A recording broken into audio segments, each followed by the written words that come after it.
ইয়া রাসূলুল্লাহ, ইয়া হাবিবাল্লাহ, ওগো নবীজি আপনি একটু দোয়া করবেন আল্লাহর কাছে, আল্লাহ যেমন আমাকে হেদায়েতের দৌলত দান করেছেন, আমার মাকেও যেন আল্লাহ হেদায়েতের দৌলত দান করেন। ওগো নবীজি আমি আমার মায়ের জন্য দোয়া চাইতে এসেছি, দোয়া চাই আমার মাকে যেন আল্লাহ হেদায়েত দিয়ে দেন। ও মুসলমান, এই জন্য সন্তানের করণীয়গুলোর মধ্যে অন্যতম এটাও একটা, মা বাবাকে যদি উল্টা সিধা পথে চলতে দেখা যায়, সন্তান তাদের সাথে দুর্ব্যবহার করবে না, তাদেরকে বোঝানোর চেষ্টা করবে, রাগ গোসা করবে না, গালিগালাজ করবে না, তারপরেও যদি ফিরে আসে না, আল্লাহ রাব্বুল আলামিনের কাছে দোয়া করবে, আল্লাহ আমার মা বাবার মধ্যে কোরআন হাদিসের আলোকে এই ত্রুটিগুলো দেখা যায়, আল্লাহ দয়া করে তুমি এই ত্রুটিগুলো দূর করে আমার মা বাবাকে পরিপূর্ণ হেদায়েত দিয়ে দাও। মা বাবার জন্য দোয়া করা। হযরত আবু হুরায়রা বলেন, ইয়া রাসূলুল্লাহ দোয়ার জন্য এসেছি। রাহমাতুল লিল আলামিন বললেন, আবু হুরায়রা আমি অবশ্যই তোমার মার জন্য দোয়া করব, এটা আমি পারবো, এটা আমি করতে পারবো। আমার নবীর পবিত্র জবানে উচ্চারিত হয়েছে, উচ্চারিত হয়েছে, আল্লাহুম্মা আদি উম্মা আবি হুরায়রা, আল্লাহুম্মা আদি উম্মা আবি হুরায়রা, আল্লাহুম্মা আদি উম্মা আবি হুরায়রা। আল্লাহ আবু হুরায়রার মাকে হেদায়েত দিয়ে দাও, আল্লাহ আবু হুরায়রার মাকে হেদায়েত দিয়ে দাও, হে আল্লাহ আবু হুরায়রার মাকে হেদায়েত দিয়ে দাও। কে দোয়া করেছেন? নবী দোয়া করেছেন তিনবার, আল্লাহ আবু হুরায়রার মাকে হেদায়েত দিয়ে দাও, আবু হুরায়রার মাকে হেদায়েত দিয়ে দাও, হে আল্লাহ আবু হুরায়রার মাকে হেদায়েত দিয়ে দাও। হযরত আবু হুরায়রার দিলে আল্লাহর নবীর প্রতি কি পরিমাণ শ্রদ্ধা এবং ভক্তি এবং ইয়াকিন আর বিশ্বাস। হযরত আবু হুরায়রা শান্ত মেজাজের মানুষ ছিলেন, লাফালাফি দৌড়াদৌড়ি এইগুলো হযরত আবু হুরায়রার স্বভাবের মধ্যে ছিল না।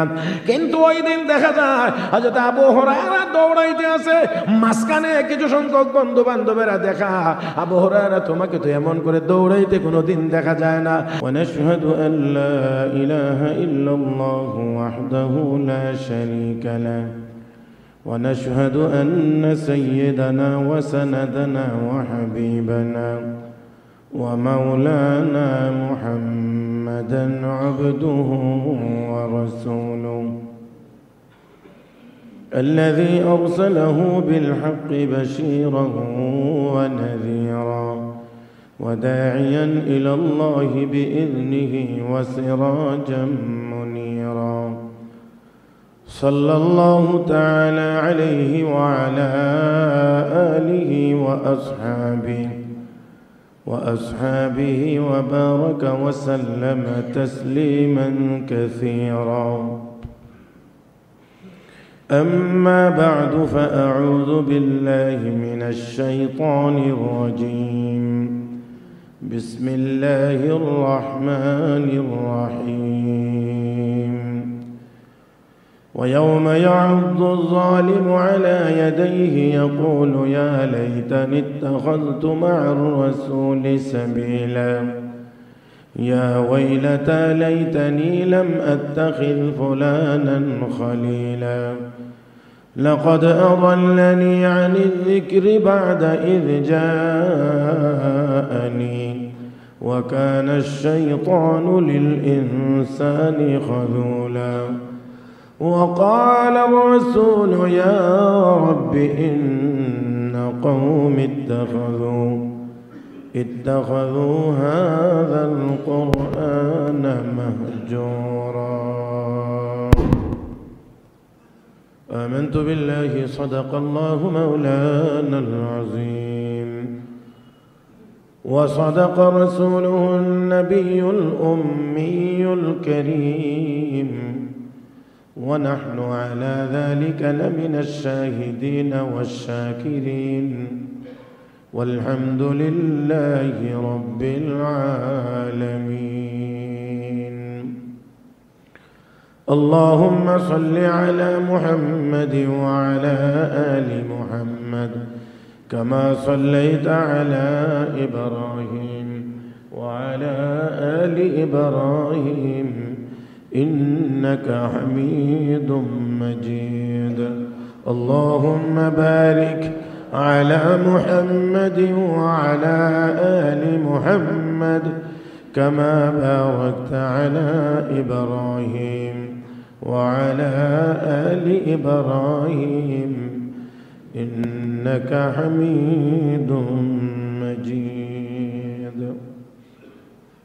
محترم মুসল্লিয়ান کرام আল্লাহ রাব্বুল আলামিনের দরবারে শুকরিয়া আদায় করছি যিনি আমাদেরকে দয়া করে মায়া করে মেহেরবানি করে পবিত্র জুমার দিনে জুমার নামাজ আদায়ের উদ্দেশ্যে মসজিদে আসার বসার তৌফিক দান করেছেন মহব্বতের সাথে সবাই বলি আলহামদুলিল্লাহ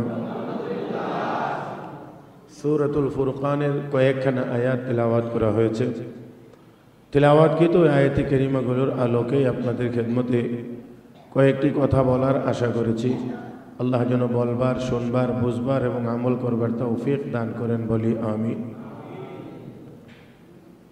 আয়াতগুলোর শাব্দিক তর্জমায় যাওয়ার আগেই প্রথমে আমরা একটু খেয়াল করে নেব একটু শুনে নেব আয়াতগুলো আল্লাহ রাব্বুল আলামিন কোন প্রেক্ষাপটে নাজিল করেছেন শানে নুজুল আমরা একটু খেয়াল করব রাসূল করিম সাল্লাল্লাহু আলাইহি ওয়াসাল্লাম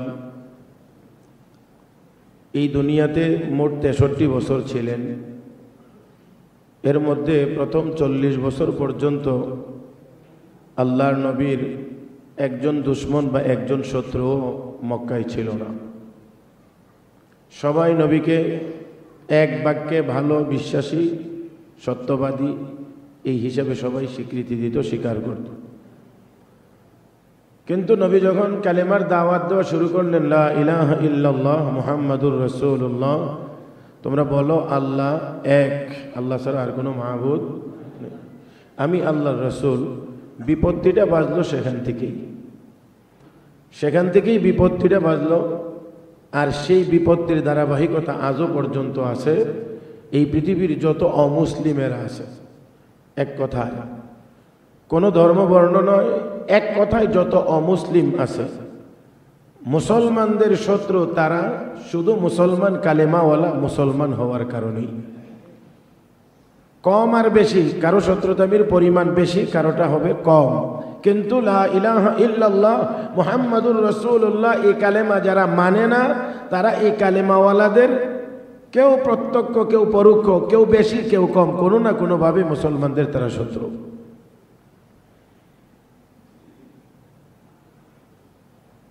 রাসূল আরবি সাল্লাল্লাহু আলাইহি ওয়াসাল্লাম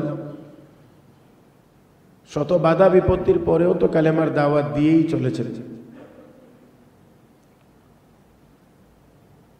তখন তারা বলতে শুরু করলো মুহাম্মদ এতদিন ভালোই ছিল এখন আর ভালো না নাউজুবিল্লাহ বলবেন না কেউ কেউ বলতে শুরু করেছে মুহাম্মদ এতদিন ভালো পথে ছিল এখন ক্ষতির পথে চলে গেছে এতদিন লাভের পথে ছিল এখন ক্ষতির দিকে চলে গেছে কালেমার দাওয়াত দেওয়ার কারণে নবী ক্ষতির দিকে চলে গেছেন হ্যাঁ এই হলো তাদের কথা এমনই আরো বিভিন্ন রকমের কথাবার্তা নবীর ব্যাপারে তারা বলতে শুরু করেছে মুহাম্মদ পাগল হয়ে গেছে এমন কোনো কিছুই নাই শারীরিক বা মানসিক কষ্ট নবীকে দেওয়া হয় নাই সব রকমেরই দেওয়া হয়েছে তবে সবকিছুর পরেও তারা এই কথা মনে প্রাণে বিশ্বাস করত যে মুহাম্মদ সাল্লাল্লাহু আলাইহি ওয়াসাল্লাম অবশ্যই একজন ভালো মানুষ উপর দিয়ে যদিও তারা অস্বীকার করত বা বিরোধিতা করত দেখেন ইহুদিদের মধ্যে তৎকালীন সময়ের একজন বড় আলেম তাওরাত কিতাবের বড় আলেম নাম আব্দুল্লাহ বিন সালাম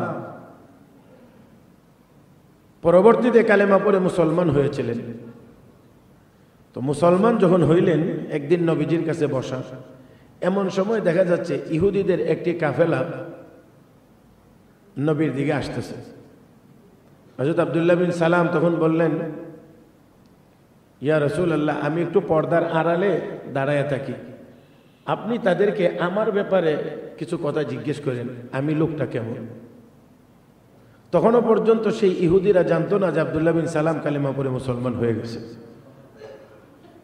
তো পর্দার আড়ালে ইহুদিদের এই কাফেলা যখন আসছে নবী তাদের সাথে কথাবার্তা বলতেছেন। এক পর্যায়ে জিজ্ঞেস করলেন যে তোমাদের মধ্যে আব্দুল্লাহ বিন সালাম নামক লোকটা কেমন? তখন তাদের স্বতঃস্ফূর্ত জবাব ছিল, হুয়া খাইরুনা ওয়া ইবনু খাইরিনা, সে আমাদের মধ্যে ভালো মানুষ এবং ভালো মানুষের ছেলে। মানে শুধু তিনি ভালো না, তার বাবাও ভালো। মানে সে ভালো মানুষ, তার বাবাও ভালো মানুষ, তার 14 গোষ্ঠী ভালো মানুষ।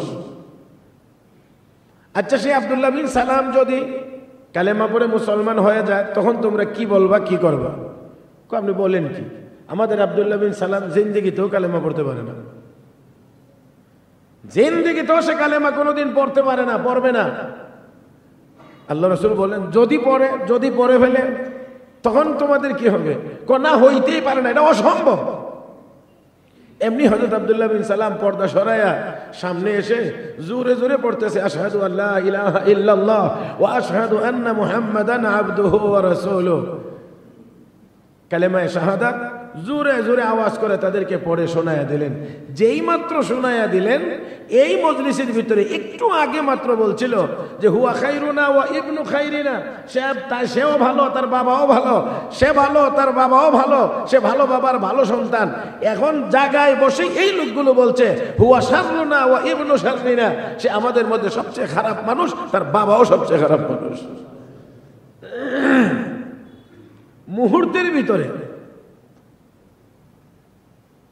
তাহলে এই ভালো আর মন্দ করে দিল কোন জিনিসে?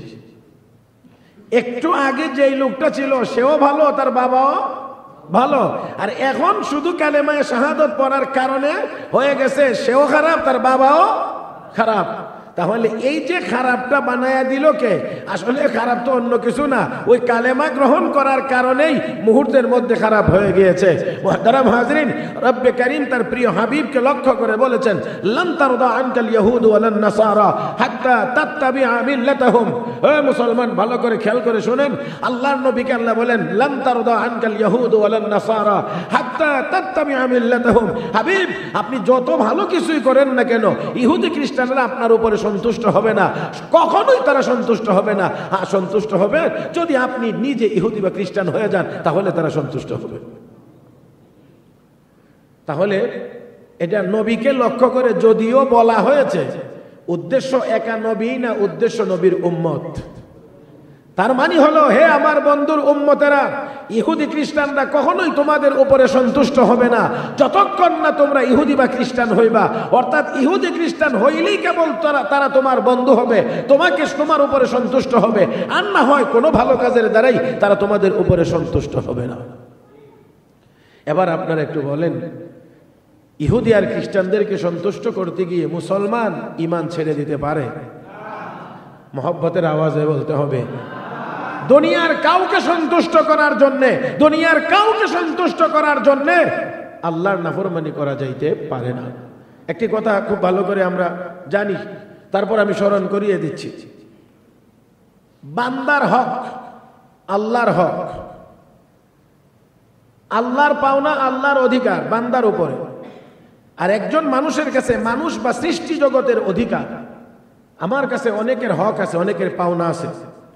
প্রত্যেকটি মানুষের কাছে অন্য মানুষ এবং অন্যান্য প্রাণী জগতের অনেক হক আছে, পাওনা আছে, যেগুলোকে হকুল ইবাদ বলা হয়, বান্দার হক বলা হয়। এই বান্দার হকগুলোর মধ্যে সবচাইতে সর্বাগ্রে যার হক তারা হলেন মা বাবা। বুঝাইতে পারিনি? আল্লাহ তো আল্লাহ, স্রষ্টা হিসাবে আল্লাহর হক সকলের উপরে। সৃষ্টি জগতের মধ্যে যত অধিকার, যত হক আছে, সকলের উপরে মা বাবার অধিকার, মা বাবার হক। কোরআনের বিভিন্ন আয়াতে আল্লাহ বিভিন্ন ভাবে বর্ণনা করেছেন। ওয়াবুদুল্লাহ ওয়া লা তুশরিকু বিহি শাইআ ওয়া বিল ওয়ালিদাইনি ইহসানা وقضى ربك ألا تعبدوا إلا إياه وبالوالدين إحسانا إما يبلغن عندك الكبر أحدهما أو كلاهما فلا تقل لهما أف ولا تنهرهما وقل لهما قولا كريما واخفض لهما جناح الذل من الرحمة وقل رب ارحمهما كما ربياني صغيرا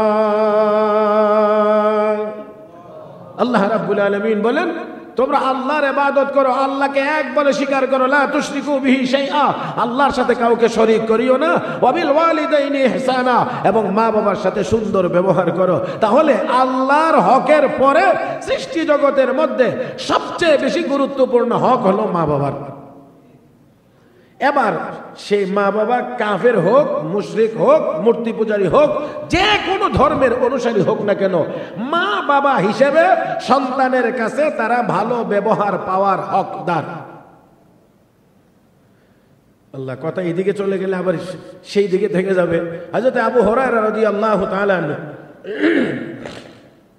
ইসলাম গ্রহণের পরে নবীকে মাত্র 3 বছরের মতো বা সামান্য কিছু বেশি সময় নবীকে দুনিয়াতে পেয়েছিলেন, কিন্তু তারপরেও হযরত আবু হুরায়রা সাহাবীদের মধ্যে সবচেয়ে বেশি হাদিস বর্ণনা করেছেন। সময় কম কিন্তু কাজ হইছে বেশি। তিনি সবচেয়ে বেশি হাদিস নবীর কাছ থেকে বর্ণনা করেছেন। হাদিসের এমন কোনো কিতাব পাওয়া যাবে না যেই কিতাবের পৃষ্ঠাটা উল্টাইলে হযরত আবু হুরায়রার নাম পাওয়া যাবে না। এই কারণে অনেকেই অনেক রকমের কথা বলতো। এমনকি এক শাসক হযরত আবু হুরায়রা আসলেই কি নবীর হাদিসই বলেন নাকি নিজের থেকে কিছু মন গড়া বলে নবীর নামে চালায়া দেন, পরীক্ষা করার জন্য একবার ওনাকে দরবারে তলব করা হয়েছে। পিছনে কাগজ কলম দিয়ে কিছু লেখককে বসায় রাখা হয়েছে। নিয়ে ওই শাসক বলতেছেন, ও নবীর সাহাবী, আপনি আমাদেরকে রাসূলুল্লাহর 100 হাদিস বর্ণনা করে শোনান। পিছনের লেখকদেরকে বলে রাখা হয়েছে, তোমরা এই হাদিসগুলো সাথে সাথে লিখে রাখবে। হযরত আবু হুরায়রা নবীজির 100 হাদিস শোনাইলেন, সবগুলো লিপিবদ্ধ করে রাখা হয়েছে। সম্মানের সাথে নবীর সাহাবীকে বিদায় দেওয়া হয়েছে। 1 বছর পরে আবার সেই দরবারে তলব করা হয়েছে। আবার ওই লেখকদেরকে কাগজ কলম দিয়ে এখানে বসায় রাখছে, এবার যা বলে আর কাগজের সাথে মিলে কিনা একটু যাচাই করে দেখবা। এবার বলা হচ্ছে, ও নবীর সাহাবী, গত বছর যে আমাদেরকে 100 হাদিস শুনিয়ে গিয়েছিলেন, সেই হাদিসগুলো দয়া করে এবার আরেকবার আমাদেরকে শোনাইয়া দেন। হযরত আবু হুরায়রা এবারেও 100 হাদিস তিনি মুখস্থ শোনাইলেন। শোনানোর পরে সিংহাসনের পিছনে যে রাইটারগণ বসা ছিলেন তাদের দিকে ওই শাসক যখন তাকাইলেন, তাকায়া জানতে চাইলেন কোনো পরিবর্তন বা কোনো কিছু হয়েছে কিনা, তখন ওই 10 জন লেখক একসাথে জবাব দিয়ে বলছেন, ওয়াল্লাহি মা যাদা ওয়ালা নাকাসা, আল্লাহর কসম, একটা শব্দ বাড়েও নাই, একটা শব্দ কমেও নাই। কতদিন পরে? 1 বছর পরে। মাশাআল্লাহ, 1 বছর পরে 100 হাদিস। গত বছর যা শোনাইছিলেন তাও শোনাইছেন, কোনো শব্দেরও পরিবর্তন। তো হযরত আবু হুরায়রা রাদিয়াল্লাহু তাআলা আনহু কেউ কেউ আনাগোনা করতো, গুঞ্জন, কথায় কথায় হাদিস বলে। হযরত আবু হুরায়রার কানে গেলে তখন হযরত আবু হুরায়রা বলছিলেন, আমি কোনো বড় ব্যবসায়ী না যে আমার বাণিজ্যিক কোনো সফর আছে, আমার কোনো বাগান টাগান নাই, কোনো কৃষি জমি জমা নাই যে আমি সেখানে চাষাবাদে ব্যস্ত। ইসলাম গ্রহণের পরে আমি যতটুকু সময় পেয়েছি সবটা সময় তো আমি রাসূলুল্লাহর খেদমতেই পার করেছি। হযরত আবু হুরায়রা কখনোই বের হইতেন না, কখনোই বের হইতেন না। না জানি আমি বের হয়ে গেলে নবী আবার কিছু বলে ফেলেন, আমি শুনতে না পারি, আমি যদি না পাই, সেই জন্য হযরত আবু হুরায়রা যাইতেন না, কোথাও পড়ে থাকতেন। খিদার যন্ত্রণায় কষ্ট হতো, পেট মাটিতে লাগায় আবু হুরায়রা শুয়ে থাকতেন। আল্লাহ পাক সেই জন্য মর্যাদা এমন ভাবে বাড়াইছেন, সাহাবীদের মধ্যে সবচেয়ে বেশি হাদিস বর্ণনাকারী তিনি হয়েছেন। সেই লোকটাই এক সময় গিয়ে মদিনার গভর্নর হয়েছিলেন। নাকে সর্দির পানি মুছার জন্য রেশমি রুমাল ব্যবহার করতেন। আর তখন তিনি নিজেকে লক্ষ্য করে নিজেই বলতেন, বাহ বাহ ইয়া আবু হুরায়রা, ও আবু হুরায়রা, বাহ তুমি অনেক বড় হয়ে গেছো, অনেক উন্নত হয়ে গেছো, রেশমি রুমাল দিয়ে নাকের পানি মুছো, পেট মাটিতে দিয়ে পড়ে থাকতা, সে কথা কি ভুলে গেছো? হযরত আবু হুরায়রা রাদিয়াল্লাহু তাআলা আনহু নবীর দরবারে পড়ে থাকতেন, বাড়িতে যাইতেন খুব কম, বিলম্বে যাইতেন। একদিন মা খুব বেশি বকাঝকা করেছে, সাংঘাতিক রকমের। মুসলমান নিজেকে বকা দিলে, গালি দিলে সহ্য করা যায়, কিন্তু আল্লাহ এবং আল্লাহ রসুলের বিরুদ্ধে বললে তখন তো আর ইমানদার সহ্য করতে পারে না। আর একটু আস্তে কর না। অনেক কিছু সহ্য করা যায়। হযরত আবু বকর সিদ্দিক অনেক বেশি সহ্য করার মতো ক্ষমতা সম্পন্ন ব্যক্তি ছিলেন, কিন্তু তারপরেও আল্লাহর ব্যাপারে যখন কথা এসেছে, উল্টা কথা এসেছে, হযরত আবু বকর তখন আর নিজে নীরব থাকেন নাই, তখন তিনি সরব হয়ে গিয়েছিলেন। হযরত আবু হুরায়রা রাদিয়াল্লাহু তাআলা আনহুর মা বকাঝকা তো ওনাকে দিয়েছেন, দিতে দিতে এক পর্যায়ে নবী পর্যন্ত চলে গেছে। কিন্তু হযরত আবু হুরায়রা বড় কষ্ট করে সেখান থেকে চলে আসছেন। মায়ের সাথে কোনো দুর্ব্যবহার করেন নাই, কোনো খারাপ আচরণও করেন নাই, চলে আসছেন, শুধু কাঁদতেছেন। নবীর দরবারে এসে রাহমাতে আলম সাল্লাল্লাহু আলাইহি ওয়াসাল্লাম জিজ্ঞেস করেন, আবু হুরায়রা কাঁদো কেন? মা অনেক গালিগালাজ করেছে, অনেক বকাঝকা করেছে।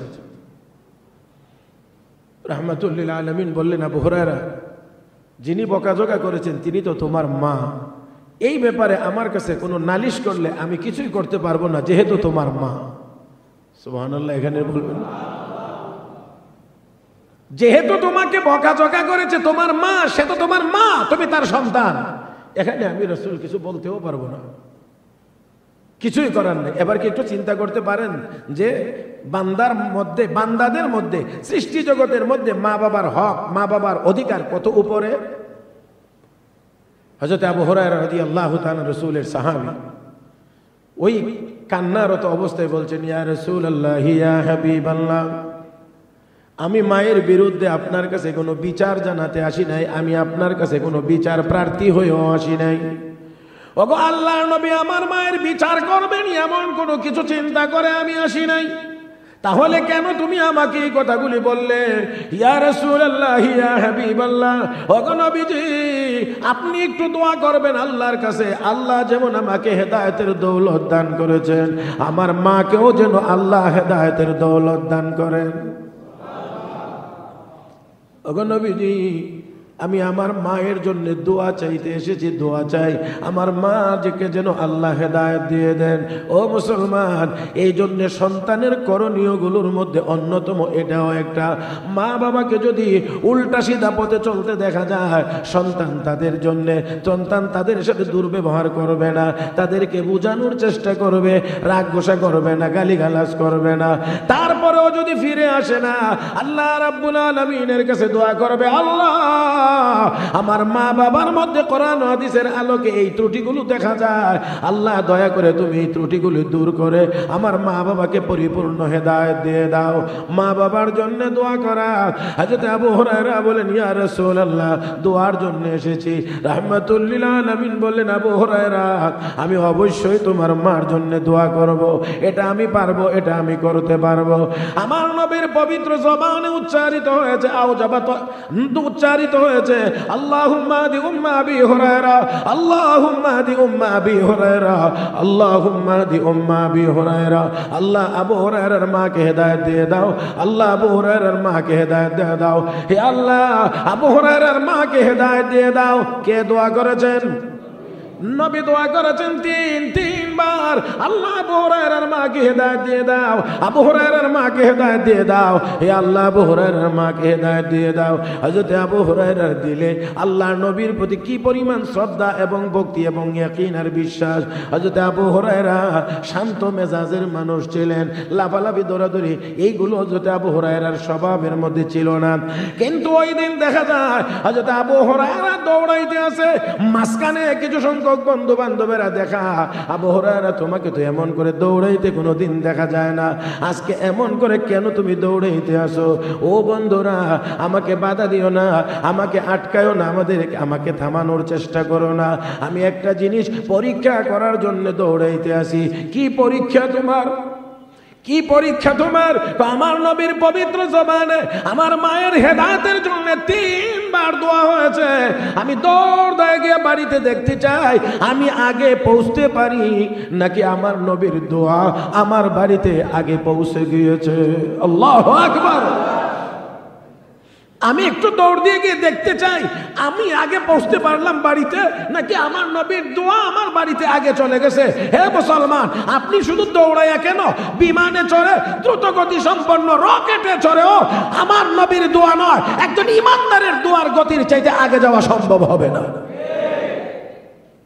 দোয়া আল্লাহর দরবারে পৌঁছতে এটা যেই গতিতে যাবে সেই গতির মাপার মতো কোনো যন্ত্র আমাদের কাছে না ছিল, না আছে, না কোনোদিন হবে।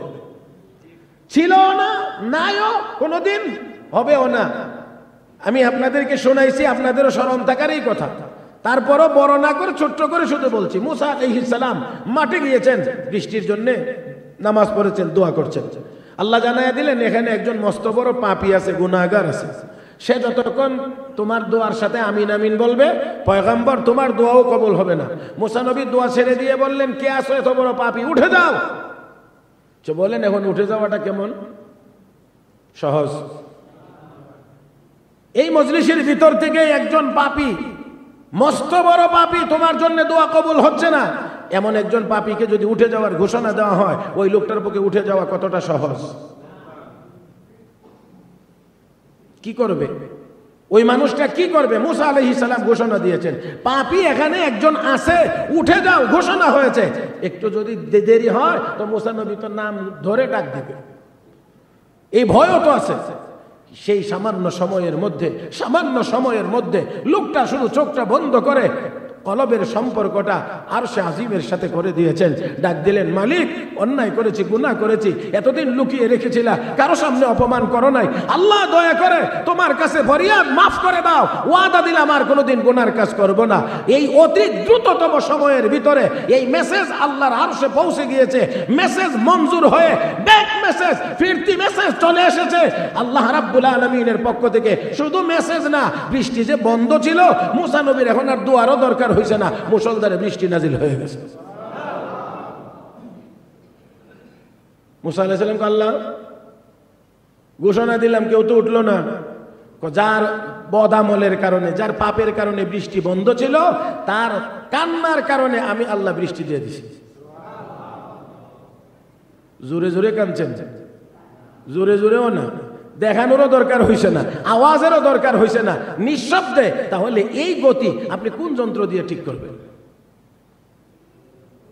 কোন যন্ত্র দিয়ে সম্ভব নয়। হযরত আবু হুরায়রা বলেন, আমি দৌড়াইয়া গেলাম বাড়িতে, গিয়ে দেখি ঘরের দরজা বন্ধ, ভিতরে গোসলের পানির আওয়াজ পাওয়া যায়। দরজায় নক করলে মা ভিতর থেকে অত্যন্ত সুন্দর আওয়াজে বলতেছেন, বাবা আবু হুরায়রা এসেছো?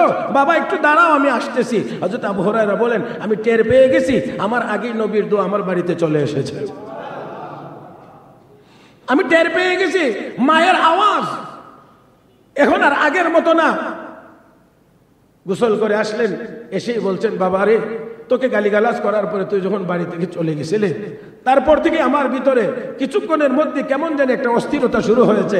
তাই আমি অপেক্ষায় আছি আমার আদরের সন্তান আবার ঘরে যখন ফিরে আসবে, তার আগে আগে আমি প্রস্তুত হয়ে যাই, আমি আমার সন্তানের সাথে নিজেও কালেমা পড়ে মুসলমান হয়ে যাব। মুহতারাম হাজিরিন, যাই হোক, আমি একটু দূরে চলে এসেছি। বলছিলাম যে সকলের মধ্যে অধিকার বেশি কার? সবার মধ্যে অধিকার কার বেশি? মা বাবার। মা বাবার মধ্যে আবার বেশি কার? মার। মা বাবার মধ্যেও মায়ের অধিকার বেশি। মা বাবা কাফের মুশরিক যাই হোক, স্বাভাবিক সুন্দর ব্যবহার তারা সন্তানের কাছে হকদার পাওনা। কিন্তু আল্লাহ রাব্বুল আলামিন পরের অংশে গিয়ে বলেছে, وَإِنْ جَاهَدَاكَ عَلَىٰ أَن تُشْرِكَ بِي مَا لَيْسَ لَكَ بِهِ عِلْمٌ فَلَا تُطِعْهُمَا وَصَاحِبْهُمَا فِي الدُّنْيَا مَعْرُوفًا وإن جاهداك على أن تشرك بي ما ليس لك به علم فلا تطعهما আল্লাহ রাব্বুল আলামিন বলেন যেই মা বাবার অধিকার আমি আল্লাহর পরে মাখলুকাতের মধ্যে সকলের উপরে, সেই মা বাবাও যদি তোমাকে কুফরির দিকে নিয়ে যায়, মুশরিক হওয়ার কথা বলে, এক কথায় আল্লাহর নাফরমানিমূলক কোনো কাজ করার কথা বলে, তাহলে এই ক্ষেত্রে মা বাবার কথাও মানা যাবে। এই কথাটার জন্য আমাকে এতটুকু পথ পাড়ি দিয়ে আসতে হয়েছে। আমার ভাইয়েরা, আল্লাহ বলেন এত অধিকার মা বাবার, মুশরিক হলে ওয়াসাহিবহুমা ফিদ দুনিয়া মারুফা, তারা যদি শিরক করার কথা, মূর্তি পূজার কথা বলে, তারপরে তাদের কথা অনুসরণ করা যাবে না, কিন্তু তারপরেও ওয়াসাহিবহুমা ফিদ দুনিয়া মারুফা, দুনিয়ার মধ্যে তাদের সাথে তারপরেও তাদের সাথে সুন্দর ব্যবহার করতে হবে। মূর্তি পূজার দাওয়াত দিলেও বলে না এটা আমি পারবো না, কিন্তু তাই বলে এটা পারবো না বলে অন্যান্য আচার আচরণ খারাপ করাও যাবে না। মূর্তি পূজা করা যাবে না, কিন্তু মা বাবার থেকে ভিন্নও হওয়া যাবে না, তাদের সাথে সুন্দর ব্যবহার তারপরেও করতে হবে। কিন্তু যেই মা বাবার প্রতি এত গুরুত্ব, এত তাকিদ, সেখানেও আল্লাহর ঘোষণা হলো আমার সাথে আমার নাফরমানি করে মা বাবার কোনো হুকুমও পালন করা যাবে। যদি তাই হয় তাহলে দুনিয়ার কোনো ইহুদি, দুনিয়ার কোনো খ্রিস্টান, দুনিয়ার কোনো অগ্নি পূজারী, দুনিয়ার কোনো নাস্তিক, দুনিয়ার কোনো পৌত্তলিকের সন্তুষ্টির জন্য মুসলমান আল্লাহ এবং আল্লাহর রাসূলের সামান্যতম পরিমাণ কোনো বিধানের মধ্যে শিথিলতা দেখাইতে পারে না।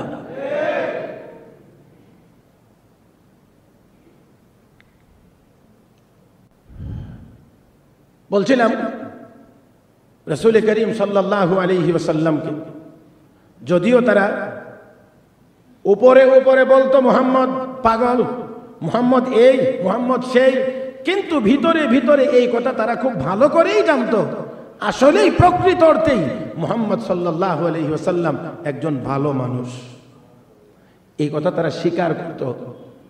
এই স্বীকার যে করত, এর একটি উজ্জ্বল নমুনা আমরা দেখতে পাই নবীর ইন্তেকালের আরো প্রায় 1350 বা 1400 বছর পরে আমেরিকার ঐতিহাসিক লেখক ও গবেষক মাইকেল এইচ হার্ট তার সেই লিখিত প্রসিদ্ধ বিশ্ববিখ্যাত সেই গ্রন্থ দি 100, যেখানে সে সারা পৃথিবীর মধ্যে 100 মহামনীষীর জীবনী উল্লেখ করেছেন। আর সেই 100 মহামনীষীর জীবনী লিখতে গিয়ে খ্রিস্টান ধর্মাবলম্বী হওয়ার পরেও সে 1 নম্বরে মুহাম্মদুর রাসূলুল্লাহর নাম লিখছে। মুহাম্মদুর রাসূলুল্লাহর নাম 1 নম্বরে লিখেছে যে এই পৃথিবীর সর্বশ্রেষ্ঠ মহামানব মুহাম্মদুর রাসূলুল্লাহ সাল্লাল্লাহু আলাইহি ওয়াসাল্লাম। তাহলে মুসলমানদের সাথে কত না বিষয় নিয়ে তাদের কত কিছু, কিন্তু তারপরেও যখন লিখতে বসেছে তখন এই কথা স্বীকার করতে বাধ্য হয়েছে যে মুহাম্মদের চাইতে শ্রেষ্ঠ কোনো মানুষ হইতে। এটা মক্কার মানুষেরাও জানত। এই মক্কার যত মানুষ ছিল এর মধ্যে যারা প্রভাবশালী, প্রতাপশালী, বড় ব্যবসায়ী, বড় নেতা, প্রসিদ্ধ ছিল, এর মধ্যে একজন ব্যক্তির নাম ছিল উকবা ইবনে আবি মুঈত। অত্যন্ত বড় মাপের একজন ব্যবসায়ী ছিল, বাণিজ্যিক সফরে দেশ বিদেশে যাইত। তার একটি বিশেষ অভ্যাস ছিল, ব্যবসা বাণিজ্য থেকে ফিরে আসলে লাভ হইলে মক্কার সম্ভ্রান্ত মানুষগুলোকে সে একবার দাওয়াত করে খাওয়াইত। এটা তার একটা ভালো গুণ ছিল। তো তার সেই নিয়ম আর অভ্যাস অনুযায়ী একবার বিদেশ থেকে ব্যবসা করে এসেছে, অনেক লাভ হয়েছে, তাই তার অভ্যাস অনুযায়ী মক্কার সম্ভ্রান্ত মানুষগুলোকে, দামি দামি মানুষগুলোকে, বড় লিডার শ্রেণী, বড় ব্যবসায়ী, এই শ্রেণীর উঁচু শ্রেণীর মানুষদেরকে দাওয়াত করে খাওয়াইবে।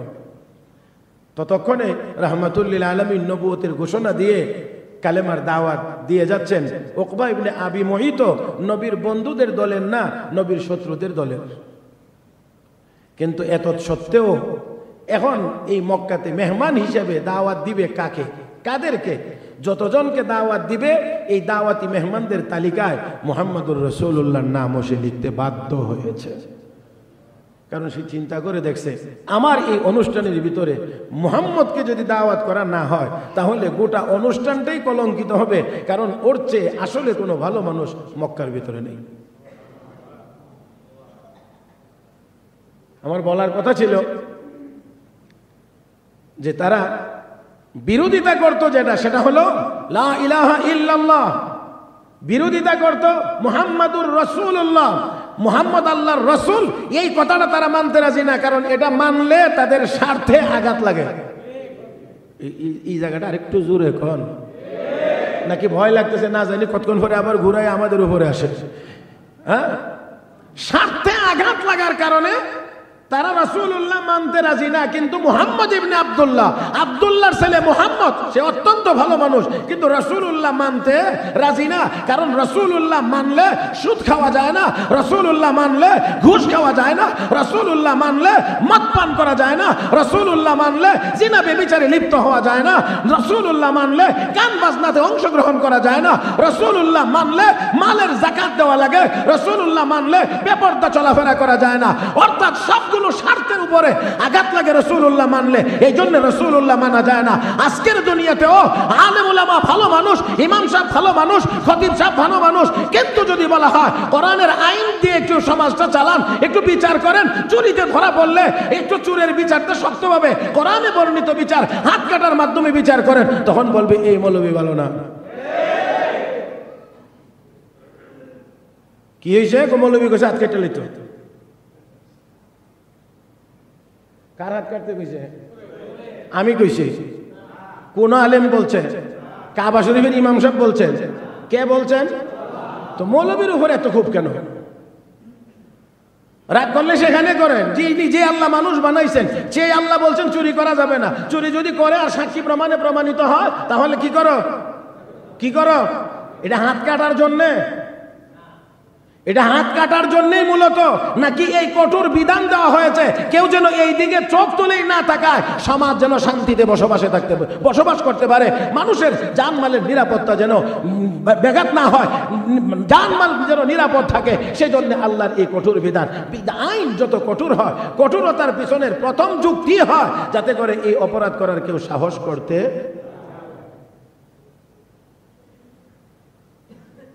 আমার ভাইয়েরা, তো আল্লাহ হাত কাটার কথা কইছি, এটার উপরে রাখ। তো আমাদের দেশের আইনেও তো আছে ফাঁসি। এটা তো শুধু হাত কাটার কথা না, ফাঁসির কথাও তো আছে। তাহলে এটার উপরে রাখুন না কেন? কোনো কোনো অপরাধের শাস্তি তো ফাঁসিও আছে, তাহলে এত কঠোর আইন কেন? যেমন কথার কথা, কেউ যদি অন্যায়ভাবে কাউকে হত্যা করে আর সেটা যদি প্রমাণিত হয় সন্দেহাতীত ভাবে, তাহলে তার বিচার ফাঁসি। কেন ফাঁসি? কেন ফাঁসি? কেন এই লোকটাকে মেরে ফেলতে হবে এখন? তার কারণ হলো যাতে করে তার ফাঁসি দেখে অন্য আর কোনো মানুষ যেন আরেকজন মানুষকে হত্যা করার সাহস করতে না পারে। এটাই যুক্তি, এটাই কারণ। তাহলে তা যদি হয়, তাহলে একজন মানুষ কষ্ট করে কিছু টাকা জমাইবে, ঘরের ভিতরে এনে রাখবে, আরেকজন নীরবে এসে টাকাগুলো চুরি করে নিয়ে যাবে। আল্লাহ বলেন না, এটা হতে পারে না। যদি এমন জঘন্য কাজ কেউ করে, তাহলে তার শাস্তি হলো হাত কেটে দাও, যাতে করে এই চুরি করতে আর না পারে। আর এই চুরির এই সাজা দেখে কেউ যেন চুরি করবার ইচ্ছাও মনের ভিতরে পোষণ না করে। আমার ভাইয়েরা, তাহলে আল্লাহর এই বিধান, এটা মানুষের হাত কাটার জন্য এই বিধান না, বরঞ্চ এক দুইটা চুরি করবে, চুরের হাত কাটার মাধ্যমে বাকি সবাই যেন এই অপকর্ম থেকে বিরত থাকে, সেই জন্য এই কঠোর বিধান দেওয়া হয়েছে। আল্লাহ আমাদের সবাইকে বোঝার তৌফিক দান করুন। মুহতারাম হাজরিন, তো বলছিলাম যে রাসূলুল্লাহ মানতে তাদের আপত্তি, কারণ এটা মানলে স্বার্থের ব্যাঘাত হয়। সুদখোরেরা সুদ খাইতে পারে না, ঘুষখোরেরা ঘুষ খাইতে পারে না, মদখোরেরা মদ খাইতে পারে না। তো এখানে একটু অসুবিধা না, একটু ঝামেলা, তো একটু ঝামেলা। আমার ভাইয়েরা, তো এই ঝামেলার কারণে রাসূলুল্লাহ মানতে পারে না। আবু জাহেল, আবু লাহাব, উতবা সাহেবা, ওয়ালিদ ইবনে মুগীরা, আখনাস বিন শুরাইক, আসিম ইবনে ওয়াইল, উকবা ইবনে আবি মুঈত, তারা এই জাতীয় বড় বড় লিডাররা ছিল, বড় বড় ব্যবসায়ীরা ছিল। তারা রাসূলুল্লাহ মানতে গেলে কারো চেয়ার থাকে না, মানে চিন্তা হইলো যে মানলে আমার নেতৃত্ব থাকবে না। কেউ মনে করে যদি আমি রাসূলুল্লাহ মানি, তাহলে ব্যবসা বাণিজ্যটা আমার মন মতো করতে পারবো না। কারণ তাদের মধ্যে অনেকগুলো বদ অভ্যাস ছিল। এই বেচা কেনার ক্ষেত্রে অনেক বদ অভ্যাস ছিল, বেশি আনতো কম দিত। এই বদ অভ্যাস তো আমরার মধ্যে নাই। এরা না কাফের ছিল, আমরা তো কাফের না। তো এই বদ অভ্যাস আমরা হইল কেমন? আনতে বেশি দিতে কম। এদেরকে বলে মুতাফফিফিন। আর আল্লাহর কোরআন আল্লাহ বলছেন ওয়াইলুল লিল মুতাফফিফিন, আনে বেশি দেয় কম মাপে, যারা ওজনে বেশি আনে কম দেয় এদের জন্য জাহান্নাম, এদের জন্য জাহান্নাম, এদের জন্য। আল্লাযীনা ইযা ইক্তালু আলান নাসি ইস্তাওফুন ওয়া ইযা কালুহুম আও ওয়াজানুহুম ইখসিরুন। আনে যখন তো সমান সমান আনে বা বেশি আনে, আর যখন দেয় তখন কম দেয়, কম দেয়। এই বদ অভ্যাস তো কোনোটাই চলে না, স্বার্থের আঘাত। এই স্বার্থে আঘাত লাগার কারণে তারা রাসূলুল্লাহ মানে না। যাই হোক, তারপরেও উকবা বিন আবি মুঈত চিন্তা করে দেখলো মুহাম্মদকে দাওয়াত না দিলে এই তালিকাটাই অসম্পূর্ণ থাকে, এই জন্য এই তালিকার মধ্যে রাসূলুল্লাহর নাম লেখা হয়েছে। এবার দাওয়াত দেওয়ার পালা, আর গড়ির কাটা এক আমার শেষ করার পালা। এই জন্য এখানেই রাখতে হবে, কারণ বাকিটা বলে এই টাইমের মধ্যে শেষ করা সম্ভব হবে না। তবে এতটুকুই, শুধু মেহমান যারা হবে, যাদেরকে ইনভাইট করা হবে, যাদেরকে দাওয়াত দেওয়া হবে, এর মধ্যে রাসূলুল্লাহর নামও আছে, নামও আছে। এবার দাওয়াত দেওয়া হবে, আর দাওয়াতের পরের পর্ব, পরের অংশ ইনশাআল্লাহ আজকে আর বলা সম্ভব হবে না, বিধায় এখানেই রেখে আজকের মতো শেষ করতে হবে। সুবহানাকাল্লাহুম্মা বিহামদিক আশহাদু আল্লা ইলাহা ইল্লা আনতা আস্তাগফিরুকা ওয়া আতুবু ইলাইক ওয়া আখিরু দাওয়ানা আনিল হামদুলিল্লাহি রাব্বিল আলামিন।